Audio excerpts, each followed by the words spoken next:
Hello, എല്ലാവർക്കും ബയോസിന്റെ HSST zoology ക്ലാസ്സിലേക്ക് സ്വാഗതം. ഓണപരീക്ഷയുടെ ഓണാഘോഷത്തിനെ കുറിച്ച് തിരക്കിലായത് കൊണ്ടാണ് ക്ലാസ്സുകൾ അല്പം ഒന്ന് വൈകിയത്. ഇന്നു മുതൽ വീണ്ടും ക്ലാസ്സുകൾ പുനരാരംഭിക്കുകയാണ്. ക്ലാസ്സുകൾക്ക് വേണ്ടി വെയിറ്റ് ചെയ്ത എല്ലാവർക്കും ആദ്യമേ നന്ദി അറിയിക്കുകയാണ്. ക്ലാസ്സിലേക്ക് പോകാം. ഇന്ന് നമ്മൾ ഡിസ്കസ് ചെയ്യുന്നത് സിസ്റ്റമാറ്റിക്സിലെ ട്രെൻഡ്സിൽ വരുന്ന മോളിക്കുലർ ടാക്സോണമി അതുപോലെ ന്യൂമറിക്കൽ ടാക്സോണമിയാണ് ഡിസ്കസ് ചെയ്യുന്നത്. പോകാം വീഡിയോയിലേക്ക്.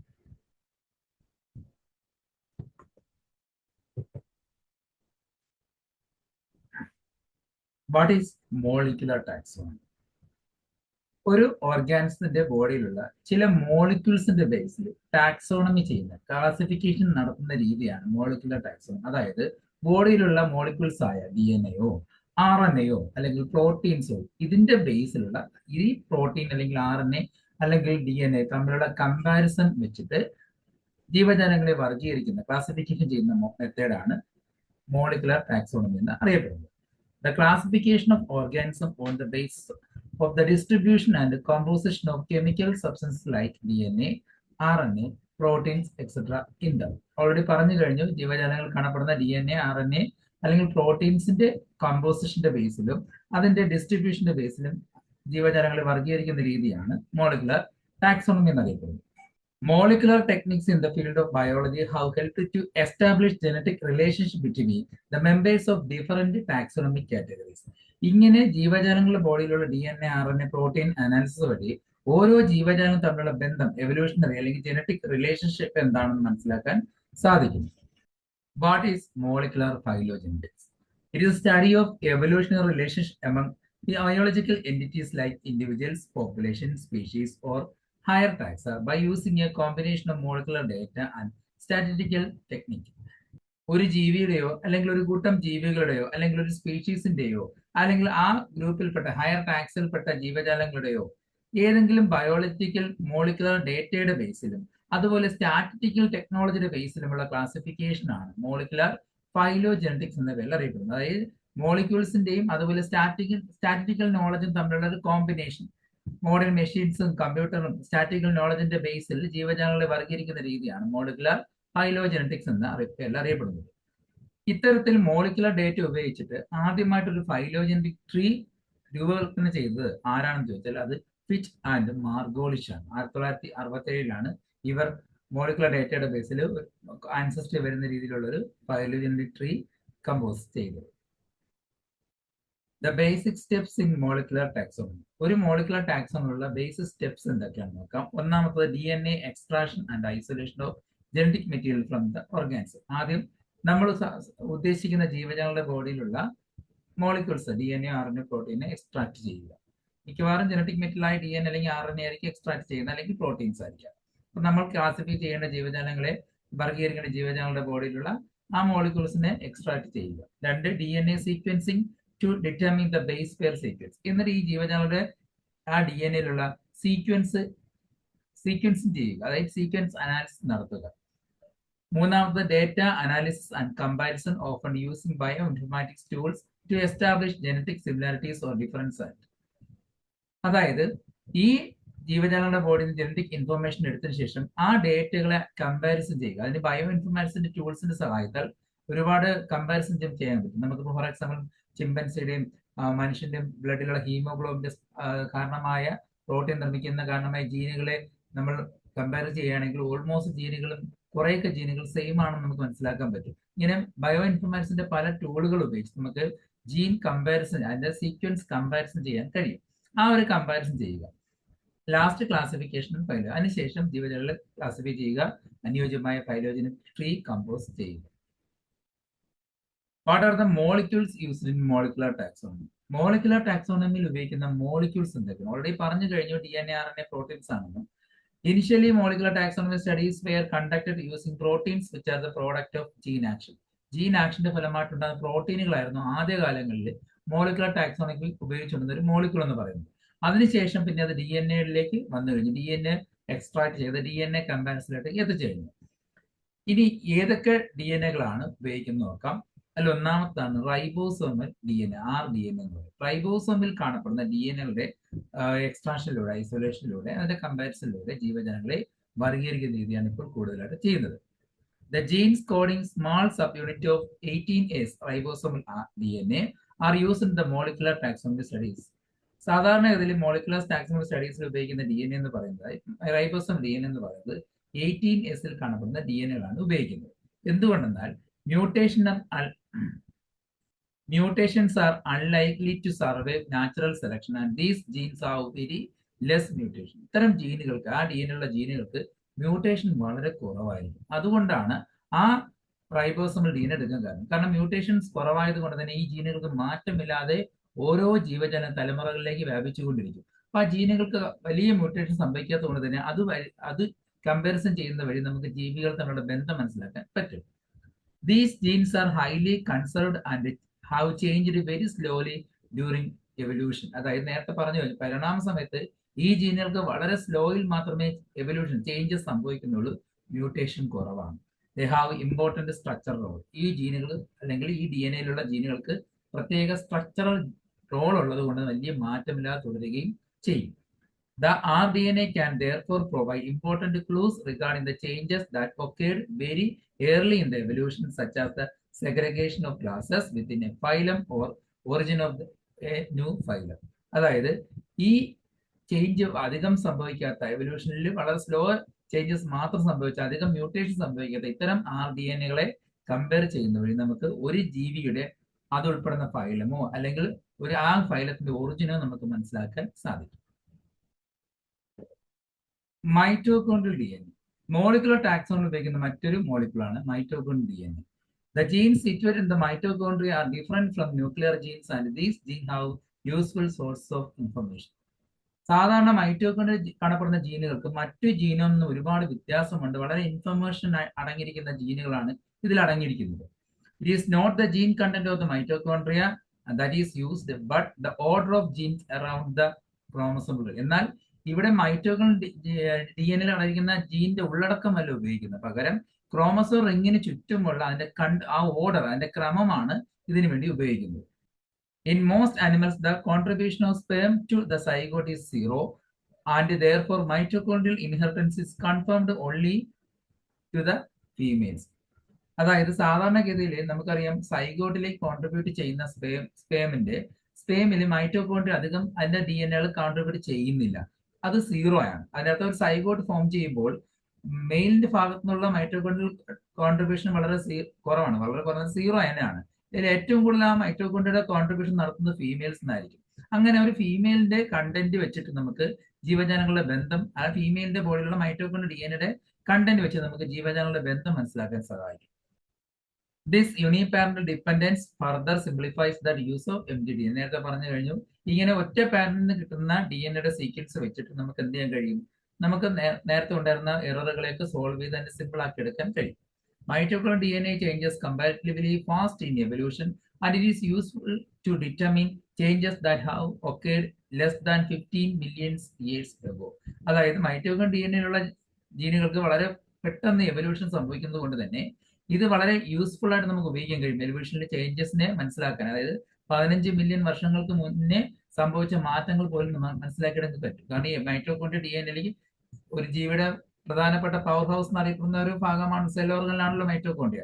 അത് ആ സെല്ല് ഡിവൈഡ് ചെയ്തുണ്ടാവുന്ന വെച്ചാൽ മൈറ്റോകോൺഡ്രിയ അതുപോലെ അതിലും ചേഞ്ചസ് ഉണ്ടായും കൈമാറ്റം വരെ വരികയാണ് ചെയ്യുന്നത്. അപ്പൊ ആ ജീൻ പഠിക്കുന്നത് വഴി നമുക്ക് 15 മില്യൺ വർഷങ്ങൾക്ക് പഴക്കമുള്ള ചേഞ്ചസ് പോലും മനസ്സിലാക്കിയെടുക്കാൻ സാധിക്കും. When the whole genome is sequenced, mitochondrial DNA gives the information about the ancient changes. അങ്ങനെ ഈ ഒരു മൈറ്റോകോൺഡ്രിയൽ ഡി എൻ എയുടെ ജീനോം നമ്മൾ പഠിക്കുന്നത് വഴി ആ ഒരു ആൻഷ്യന്റ് ചേഞ്ചസ്, പുരാതന കാലത്തുണ്ടായ മാറ്റങ്ങളെല്ലാം നമുക്ക് മനസ്സിലാക്കിയെടുക്കാൻ സാധിക്കും. Methods of obtaining molecular information. Molecular information കിട്ടുന്ന മെത്തേഡുകൾ ഏതൊക്കെയാണ്? പ്രോട്ടീനുകളുടെ അതുപോലെ തന്നെ ഡി എൻ എ ജെൽ ഇലക്ട്രോഫോറസുകളുടെ സെപ്പറേഷൻ ഇവിടെ നമുക്ക് ഡി എൻ എകളെ ഐസൊലേറ്റ് ചെയ്യാം, പ്രോട്ടീനുകളെ ഐസൊലേറ്റ് ചെയ്യാം. എന്നിട്ട് ഇവയെ തമ്മിൽ കമ്പാരിസൺ ചെയ്ത് നേരത്തെ പറഞ്ഞതുപോലെ ക്ലാസിഫിക്കേഷൻ കൊണ്ടുവരാൻ പറഞ്ഞല്ലോ. അതിനുവേണ്ടി ഉപയോഗിക്കുന്ന മെത്തേഡുകൾ ഏതൊക്കെയാണ്? പ്രധാനമായിട്ടും ഉപയോഗിക്കുന്ന ഒരു മെത്തേഡാണ് D N A hybridisation. It is based on the principle that upon heating and the bonds between the corresponding nucleates of DNA are broken and consequently double-strand DNA dissociate. ഇവിടെ ഡി എൻ എ ഹൈബ്രിഡൈസേഷൻ ചെയ്യുന്നത് നമുക്ക് സംശയമുള്ള രണ്ട് ജീവജാലങ്ങൾ എടുക്കുക, അതിന്റെ D N എകളെ isolate ചെയ്യുക. ഇപ്പൊ രണ്ട് ജീവജാലങ്ങൾ ബന്ധമുണ്ടോ ഇല്ലയോ, അവ ഒരു ഗ്രൂപ്പിലാണോ വരേണ്ടത് എന്ന ഒരു ക്ലാസിഫിക്കേഷൻ ചെയ്യാൻ വേണ്ടി നമ്മൾ ആ ജീവജാലങ്ങളുടെ ബോഡിയിൽ നിന്ന് DNA ഐസൊലേറ്റ് ചെയ്യുന്നു, ജെൽ ഇലക്ട്രോഫോറസ് സെപ്പറേറ്റ് ചെയ്യുന്നു, സിംഗിൾ സ്റ്റാൻഡ് സെപ്പറേറ്റ് ചെയ്തിട്ടുണ്ട്. എന്നിട്ട് ഈ DNA നമ്മൾ ഹീറ്റ് ചെയ്തിട്ട് അതിന്റെ ബോണ്ടുകളെ ബ്രേക്ക് ചെയ്തിട്ട് സിംഗിൾ സ്റ്റാൻഡ് DNA ആക്കി മാറ്റും. അപ്പൊ അതിനുവേണ്ടി എടുക്കുന്ന ടൈം മെഷർ ചെയ്യും. ഒരു ജീവിയുടെ ബോഡിയിൽ നിന്ന് എടുത്ത DNA എടുത്തു, ജെൽ ഇലക്ട്രോഫോറസിലൂടെ അത് സെപ്പറേറ്റ് ചെയ്തു, ആ സെപ്പറേറ്റ് DNA ഹീറ്റ് ചെയ്ത് double stand DNA single stand ആയിട്ട് മാറ്റുന്നു. അതിനൊരു ടൈം എടുക്കുമല്ലോ, അത് കാൽക്കുലേറ്റ് ചെയ്യും. The dissociated strand recombine when cooled and bonds are formed only at corresponding site. അതായത് നമ്മളിങ്ങനെ സെപ്പറേറ്റ് DNA വീണ്ടും തണുപ്പിക്കുകയാണെങ്കിൽ വീണ്ടും പഴയതുപോലെ ആ ബോണ്ട് ഫോം ചെയ്യും. അതിന്റെ കറസ്പോണ്ടിങ് സൈറ്റിൽ മാത്രം അത് ശരിക്കുള്ള സൈറ്റിൽ അത് ബോണ്ടിങ് വരികയും വീണ്ടും പഴയതുപോലെ ആവുകയും ചെയ്യും. അതിനുള്ള ടൈമും കാൽക്കുലേറ്റ് ചെയ്യും. When single strand of DNA from related species are put together, they form hybrids. നേരത്തെ പറഞ്ഞ രണ്ട് ജീവികളുടെ ബോഡിയിൽ നിന്ന് ഇതുപോലെ രണ്ട് സിംഗിൾ സ്റ്റാൻഡ് DNA ആക്കി എടുത്തു. നേരത്തെ പറഞ്ഞ രണ്ട് ജീവികളുടെ ബോഡിയിൽ നിന്നും DNA ഐസൊലേറ്റ് ചെയ്തു, ഹീറ്റ് ചെയ്തു, സിംഗിൾ സ്റ്റാൻഡ് മാറ്റിയിട്ട് ഈ രണ്ട് സിംഗിൾ സ്റ്റാൻഡുകൾ തമ്മിൽ നേരത്തെ വന്ന് ചേർത്തുകൊണ്ട് കൂൾ ചെയ്തുകൊണ്ട് വീണ്ടും അവയെ എന്ത് ചെയ്യും, കൂൾ ചെയ്തതിനു ശേഷം ബോണ്ടിങ് ചെയ്യിച്ചെടുക്കുമ്പോൾ എടുക്കുന്ന ടൈം എന്തായിരിക്കും നമ്മൾ കാൽക്കുലേറ്റ് ചെയ്യും. When such hybrid pairs are heated, they get separated at the temperature much lower than the one required to separate original DNA pair. നമ്മൾ അങ്ങനെ സെപ്പറേറ്റ് ചെയ്ത രണ്ട് DNA സിംഗിൾ സ്റ്റാൻഡുകൾ തമ്മിൽ കമ്പൈൻ ചെയ്തതിനു ശേഷം വീണ്ടും അവയെ ഹീറ്റ് ചെയ്ത് സെപ്പറേറ്റ് ചെയ്തു, ആ ഹൈബ്രിഡിനെ സെപ്പറേറ്റ് ചെയ്തു. രണ്ട് ജീവൻ A, B രണ്ട് ജീവികളുടെ ബോഡിയിൽ നിന്ന് DNA എടുത്തു, രണ്ടിനെയും നമ്മൾ ഹീറ്റ് ചെയ്ത് സിംഗിൾ സ്റ്റാൻഡ് ആക്കി, പിന്നെ അവയെ തമ്മിൽ കൂൾ ചെയ്യിപ്പിച്ച് കമ്പൈൻ ചെയ്ത് ഒരു ഹൈബ്രിഡ് DNA ആക്കി. ആ ഹൈബ്രിഡ് DNA നമ്മൾ വീണ്ടും ഹീറ്റ് ചെയ്യുമ്പോൾ അത് വീണ്ടും സെപ്പറേറ്റ് ചെയ്യും. ഓരോ തവണയും ആ ഒറിജിനൽ സ്പീഷീസിനെ ഹീറ്റ് ചെയ്യുമ്പോൾ സെപ്പറേറ്റ് ചെയ്യാൻ എടുത്ത ടൈമും ഹൈബ്രിഡ് ആക്കി എടുത്തതിന് ശേഷം DNA തമ്മിൽ സെപ്പറേറ്റ് ചെയ്യുന്ന ടൈമും തമ്മിൽ കാൽക്കുലേറ്റ് ചെയ്യും. This is because of the formation of less number of force. ആ ടൈമിൽ ഒരു വ്യത്യാസം ഉണ്ടായിരിക്കും. ഒറിജിനൽ എടുത്തതിനേക്കാൾ വളരെ കുറച്ച് സമയം കൊണ്ട് ഹൈബ്രിഡ് DNA സെപ്പറേറ്റ് ആവും. എന്തുകൊണ്ടായിരിക്കും? ഒറിജിനലിൽ കാണപ്പെടുന്ന അത്രയും ബോണ്ട് ഹൈബ്രിഡിൽ ഉണ്ടാകുമോ? കാരണം അതിന്റെ കറസ്പോണ്ടിങ് പേരിൽ മാത്രം, എവിടെയൊക്കെ സാമ്യം ഉണ്ടോ ആ പേരിൽ മാത്രമേ എന്ത് ചെയ്തുള്ളൂ, ബോണ്ട് ഫോം ചെയ്തുള്ളൂ. സിമിലർ അല്ലാത്ത ഭാഗങ്ങളിൽ ബോണ്ട് ഫോം ചെയ്യുമോ? ഇല്ല. അപ്പൊ ബോണ്ടിന്റെ എണ്ണം ഹൈബ്രിഡിൽ കുറവായിരിക്കും, ഒറിജിനലിൽ കൂടുതലായിരിക്കും. ഒറിജിനലിൽ കൂടുതൽ ബോണ്ട് ഉള്ളത് കൊണ്ട് അത് ബോണ്ട് ബ്രേക്ക് ചെയ്യാൻ ഒരുപാട് ടൈം എടുക്കുന്നു. ഹൈബ്രിഡ് എടുക്കുമ്പോൾ എന്തായിരിക്കും പ്രത്യേകത? കുറച്ച് സമയം മാത്രമേ എടുക്കുന്നുള്ളൂ. അത് കാരണം ബോണ്ടിന്റെ എണ്ണം കുറവായിരിക്കും. ഇങ്ങനെ ഈ ടൈം ഒരു മെഷർമെന്റ് ഒക്കെ ഉപയോഗിച്ചുകൊണ്ട് നമുക്ക് ജീവജാലങ്ങളുള്ള ബന്ധം കാൽക്കുലേറ്റ് ചെയ്തെടുക്കാൻ സഹായിക്കും. This temperature difference is used as a measure of genetic similarity between two species. ഈ ഒരു ടെമ്പറേച്ചർ ഡിഫറൻസ് വെച്ചിട്ട് നമുക്ക് ജീവജാലങ്ങൾ തമ്മിലുള്ള ബന്ധം, ആ ഒരു ജനറ്റിക് ബന്ധം മനസ്സിലാക്കാൻ സഹായിക്കും. DNA ഹൈബ്രിഡൈസേഷൻ പോലെ മറ്റൊരു ടെക്നിക്കാണ് റെസ്ട്രിക്റ്റഡ് സൈറ്റ് അനാലിസിസ്. അതായത് DNA ജെൽ ഇലക്ട്രോഫോറസിലൂടെ സെപ്പറേറ്റ് ചെയ്തിട്ട് നമ്മൾ സംശയിക്കുന്ന അല്ലെങ്കിൽ നമുക്ക് വേണ്ട ആ ഒരു റെസ്ട്രിക്ഷൻ സൈറ്റ് കട്ട് ചെയ്യേണ്ട ഭാഗത്തെ സ്യൂട്ടബിൾ റെസ്ട്രിക്ഷൻ എൻസൈം ഉപയോഗിച്ച് കട്ട് ചെയ്തതിനു ശേഷം ആ ഭാഗത്തെ DNA കമ്പാരിസൺ നടത്തുകയാണ് ചെയ്യുന്നത്. Restriction analysis is based on the working of restriction enzyme. Restriction enzyme preferably cut DNA into fragments at expected site. Fragments from different sources are compared to obtain information about the smaller part of the total molecule. നമുക്ക് ഉദ്ദേശിക്കുന്ന ഭാഗം, നമ്മൾക്ക് വേണ്ട ഒരു ഭാഗം അതാണല്ലോ site എന്ന് പറയുന്നത്. ആ സൈറ്റിൽ നമ്മൾ റെസ്ട്രിക്ഷൻ എൻസൈം വെച്ച് കട്ട് ചെയ്യുന്നു. കട്ട് ചെയ്തതിനു ശേഷം ആ DNA അത്രയും കഷ്ണത്തിലുള്ള ആ ഫ്രാഗ്മെന്റ്സിലുള്ള ഇൻഫർമേഷൻ സ്റ്റഡി ചെയ്യുന്നു. അതുപോലെ മറ്റൊരു ജീവിയുടെ ഇൻഫർമേഷൻ സ്റ്റഡി ചെയ്യുന്നു. തമ്മിലുള്ള ബന്ധം മനസ്സിലാക്കുന്നു. അടുത്തൊരു മെത്തേഡാണ് സീക്വൻസിംഗ് ഓഫ് ന്യൂക്ലിയോടൈഡ്സ്. ന്യൂക്ലിയോടൈഡ്സ് സീക്വൻസിംഗിലൂടെ ആ ഇൻഫർമേഷൻ കളക്ട് ചെയ്യുക. The sequencing of nucleotides allow the identification of each nucleotides in the whole sequence of DNA molecule. DNA molecule complete sequence എടുക്കുക, അതിൻ്റെ അത് ഓരോ ന്യൂക്ലിയോടൈഡിന്റെയും ഇൻഫർമേഷൻ കളക്ട് ചെയ്യുന്നു. എന്നിട്ട് വേറൊരു ജീവിയുടെ ഇതേ ഇൻഫർമേഷനോട് കമ്പയർ ചെയ്തിട്ട് ക്ലാസിഫിക്കേഷൻ നടത്തുകയാണ് ചെയ്യുന്നത്. This comprehensive process has been made easier by the polymerase chain reaction, that is PCR, which amplifies small quantity of material for a rapid analysis and automated sequencing machine. PCR എന്താണ് നമ്മൾ plus ടുവിൽ പഠിച്ചിട്ടുണ്ട് അല്ലെ? PCR polymerase chain reactionലൂടെ ചുരുങ്ങിയ സമയം കൊണ്ട് നമ്മൾ കൊടുക്കുന്ന DNA മൾട്ടിപ്പിൾ കോപ്പീസ് ഉണ്ടാക്കി തരികയും ചെയ്യും. അപ്പൊ ആ ഒരു പ്രോസസ്സിലൂടെ ആ ഇൻഫർമേഷൻ നമുക്ക് സ്റ്റഡി ചെയ്യാൻ പറ്റും. PCR technique opened a new avenues in exploration of molecular information. Molecular information നമുക്ക് എക്സ്പ്ലോർ ചെയ്യാൻ സഹായിക്കുന്ന മറ്റൊരു മെത്തേഡാണ് PCR. അതായത് നേരത്തെ പറഞ്ഞത് PCRലൂടെ നമുക്ക് DNA നമ്മൾ ഉദ്ദേശിക്കുന്ന DNA മൾട്ടിപ്പിൾ കോപ്പീസ് ഉണ്ടാക്കി അതിനെ കമ്പയർ ചെയ്യാൻ സഹായിക്കും. Chromosome banding. കഴിഞ്ഞ ക്ലാസ്സിൽ ഞാൻ സൈറ്റോ ടാക്സോണമിയിൽ ക്രോമസോം ബാൻഡിങ്ങിന്റെ ഡീറ്റെയിൽഡ് ക്ലാസ് എടുത്തിട്ടുണ്ട്. അതുകൊണ്ട് അധികം ഇതിനെക്കുറിച്ച് പറയേണ്ട ആവശ്യമില്ല. ക്രോമസോമിന്റെ ചില ഭാഗങ്ങളെ നമ്മൾ ബാൻഡ് ചെയ്യുന്നു, ബാൻഡിങ് മെത്തേഡ് ചെയ്യുന്നു. ക്യൂ ബാൻഡിങ്ങിനെ കുറിച്ച് ഓർമ്മയുണ്ടോ? അപ്പൊ അതിൽ സ്റ്റെയിനുകൾ കൊടുത്ത് ബാൻഡ് ചെയ്തിട്ട് അതിനെ കമ്പയർ ചെയ്യുന്ന രീതിയാണ് ക്രോമസോം ബാൻഡിങ്. അത് നമുക്ക് സൈറ്റോ ടാക്സോണമിയിലും പറയാം, അതുപോലെ തന്നെ മോളിക്കുലർ ടാക്സോണമിയിലും ഉപയോഗിക്കും. കാരണം ക്രോമസോമിലാണല്ലോ DNA ഇരിക്കുന്നത്. അപ്പൊ DNA ആ ഭാഗം തന്നെയാണല്ലോ ബാൻഡിങ്ങിലൂടെ ചെയ്യുന്നത്. അതുകൊണ്ടാണ് ഇതിനെ മോളിക്കുലർ ടാക്സോണമിയുടെ ഒരു ഭാഗമായിട്ട് ഉൾപ്പെടുത്തിയിരിക്കുന്നത്.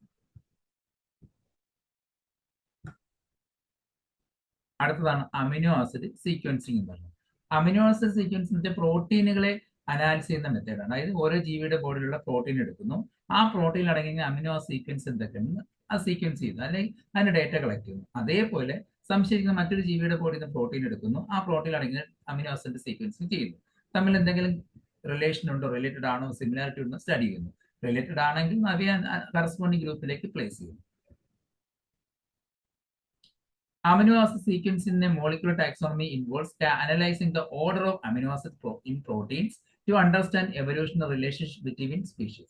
ജീവജാലങ്ങളുടെ ബന്ധം മനസ്സിലാക്കാൻ ഓരോ പ്രോട്ടീൻസിലും അടങ്ങിയിരിക്കുന്ന അമിനോ ആസിഡുകളുടെ സീക്വൻസൽ ഓർഡർ സ്റ്റഡി ചെയ്യുന്നു. ആ ഒരു ഓർഡർ എങ്ങനെയാണ്, ഓരോ ജീവികളിലും ഏത് ഓർഡറിലാണ് പ്രോട്ടീൻ അടങ്ങിയിരിക്കുന്ന അമിനോ ആസിഡുകൾ കാണപ്പെടുന്നത് സ്റ്റഡി ചെയ്യുന്നു. By comparing the amino acid sequence of proteins like cytochrome C or histone from different organisms, scientists can identify variation and similarities, revealing how closely related species are and how they have diverged over evolutionary time. അതായത് ഓരോ ജീവികളുടെ ബോഡിയിൽ നിന്നുള്ള ചിലപ്പോൾ cytochrome C അല്ലെങ്കിൽ histone പ്രോട്ടീനുകളായിരിക്കും എടുക്കുന്നത്. എന്നിട്ട് ഇവയുടെ ഒരു കമ്പാരിസൺ നടത്തിയിട്ട് ഈ ജീവജാലം തമ്മിലുള്ള സിമിലാരിറ്റി എന്താണ്, അല്ലെങ്കിൽ എന്തൊക്കെ വേരിയേഷൻസ് ഉണ്ടെന്നും ഇവ തമ്മിൽ എന്ത് പരസ്പര ബന്ധമാണുണ്ടെന്നൊക്കെ മനസ്സിലാക്കാൻ സഹായിക്കും. This technique provides insight into genetic conservation and evolution rates, helping to construct phylogenetic trees and clarify complex taxonomic relationship. Already പറഞ്ഞ കാര്യം തന്നെയാണ്. ഈ ഒരു ടെക്നിക്കിലൂടെ നമുക്ക് എന്ത് ചെയ്യാം, ജനറ്റിക് ഇൻഫർമേഷനെ കൺസർവ് ചെയ്യാനും അതിന്റെ എവല്യൂഷൻ റേറ്റ് മനസ്സിലാക്കാനും അതുപോലെ ഫൈലോജനറ്റിക് ട്രീ കൺസ്ട്രക്ട് ചെയ്യാനും നേരത്തെ ഉണ്ടായ ടാക്സോണമിക് ഗ്രൂപ്പുകൾ തമ്മിലുള്ള റിലേഷൻ എന്താണെന്ന് ക്ലാരിഫൈ ചെയ്യാനും സാധിക്കും. Next one numerical taxonomy. ഇതിനെ ഫെനറ്റിക്സ് എന്നും ടാക്സിമെട്രിക്സ് എന്ന പേരിലും പഴയ കാലങ്ങൾ അറിയപ്പെടുന്നുണ്ട്. Numerical taxonomy. Numerical taxonomy is a classification system in a biological systematic which deals with the grouping of numerical methods of taxonomic units based on their characteristic states. അതായത് ജീവജാലങ്ങളുടെ ക്യാരക്ടേഴ്സിനെ ചില കോഡായിട്ട് അസൈൻ ചെയ്യും. എന്നിട്ട് മോഡേൺ മെഷീൻസ് കമ്പ്യൂട്ടറിന്റെയും ഡേറ്റ പ്രോസസ്സിംഗിന്റെയും സ്റ്റാറ്റിക് നോളജിന്റെയും അടിസ്ഥാനത്തിൽ classify ചെയ്യുന്ന രീതിയാണ് numerical taxonomy എന്ന് പറയുന്നത്. 1950 ശേഷം വന്നൊരു മോഡേൺ അപ്രോച്ചാണ്. അത് അതിനു മുമ്പ് ഉണ്ടാക്കി വെച്ചിരുന്ന ക്ലാസിഫിക്കേഷനുള്ള എററുകളൊക്കെ പരിഹരിക്കാനും സോൾവ് ചെയ്യാൻ പറ്റിയ ഒരു നല്ലൊരു അപ്രോച്ച് ആയിട്ടാണ് ന്യൂമറിക്കൽ ടാക്സോണമിനെ കണക്കാക്കുന്നത്. It aims to create a taxonomy using numerical algorithms like cluster analysis rather than using subjective evaluation of their properties. നേരത്തെ പറഞ്ഞ ഇതൊരു കുറച്ചുകൂടെ ഒരു മോഡേൺ അപ്രോച്ച് ആണ്.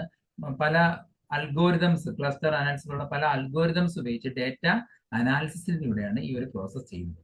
The methods was based on two shared basic principles, that is overall similarity and equal weighting. ജീവജാലങ്ങളുടെ overall സിമിലാരിറ്റിയും equal വെയിറ്റേജിന്റെ ബേസിലാണ്, ഈ രണ്ട് ഒരു പ്രിൻസിപ്പിളിന്റെ ബേസിലാണ് ന്യൂമറിക്കൽ ടാക്സോണമി ചെയ്യുന്നത്. ഈ ഒരു മോഡേൺ ഫെനറ്റിക്സിനെ നിയോ അഡാൻസോണിയൻസ് എന്ന പേരിലും അറിയപ്പെടുന്നു. കമ്പ്യൂട്ടറൈസ്ഡ് ഫെനറ്റിക് സിസ്റ്റം, അതായത് മോഡേൺ കമ്പ്യൂട്ടർ വന്നതോടുകൂടി നേരത്തെ പറഞ്ഞിട്ട് ഈ ഒരു ക്യാരക്ടേഴ്സിനെല്ലാം കോഡുകളായിട്ട് അസൈൻ ചെയ്ത് കമ്പ്യൂട്ടറിന്റെ സഹായത്താൽ സ്റ്റാറ്റിസ്റ്റിക്കൽ നോളജിന്റെ സഹായത്താലാണ് ക്ലാസിഫൈ ചെയ്യുന്നത്. അതാണ് കമ്പ്യൂട്ടറൈസ്ഡ് ഫെനറ്റിക് സിസ്റ്റം എന്നറിയപ്പെടുന്നത്. What makes phenetics robust? എന്താണ് ഫെനറ്റിക്സിനെ ശക്തമാക്കുന്നത്? കിട്ടുന്ന ഇൻഫർമേഷൻ തന്നെയാണ് the greater amount the information for a taxon. ഒരു ടാക്സോണിന് ആവശ്യമായിട്ടുള്ള മാക്സിമം ഇൻഫർമേഷൻ അത് കൂടുന്തോറും ക്ലാസിഫിക്കേഷന്റെ സ്ട്രെങ്തും കൂടുന്നതായിരിക്കും. Every character gets equal weighting. ഓരോ ക്യാരക്ടറിനും ഈക്വൽ വെയിറ്റേജ് കൊടുത്ത് കോഡുകളാക്കി അസൈൻ ചെയ്യുന്നതും അതുപോലെ ക്ലാസിഫിക്കേഷൻ ബേസ്ഡ് ഓവറോൾ സിമിലാരിറ്റീസ്, സാമ്യതകൾ അടിസ്ഥാനത്തിലാണ് ക്ലാസിഫിക്കേഷൻ ചെയ്യുന്നത്. എല്ലാം നമ്മുടെ ഫെനറ്റിക്സിനെ ശക്തിപ്പെടുത്തുന്നു. അതിന്റെ അഡ്വാൻറ്റേജസ് എന്ന് പറയുന്നത് ഒന്ന് റീപ്രൊഡ്യൂസിബിൾ ആണ്, നമുക്ക് ഉൽപ്പാദിപ്പിച്ചെടുക്കാൻ കഴിയുന്നതാണ്. ഗ്രേറ്റർ പ്രഡിക്റ്റീവ് ക്ലാസിഫിക്കേഷൻ വാല്യൂ, നമുക്ക് ഇതിനെ പ്രഡിക്റ്റ് ചെയ്യാൻ കഴിയും, അതിന്റെ എഫക്ട് എന്തായിരിക്കും അല്ലെങ്കിൽ അതിന്റെ ഔട്ട്പുട്ട് എന്താണ് പ്രഡിക്റ്റ് ചെയ്യാൻ പറ്റുന്നതായിരിക്കും. Objective and free from bias than other phenetics. നേരത്തെ പറഞ്ഞതുപോലെ മറ്റ് ഫെനറ്റിക്സിൽ നിന്നും പക്ഷാഭേദമില്ലാതെ വളരെ ക്ലിയർ ആയിട്ടുള്ള എവിഡൻസ് ആണ് കിട്ടുന്നത്.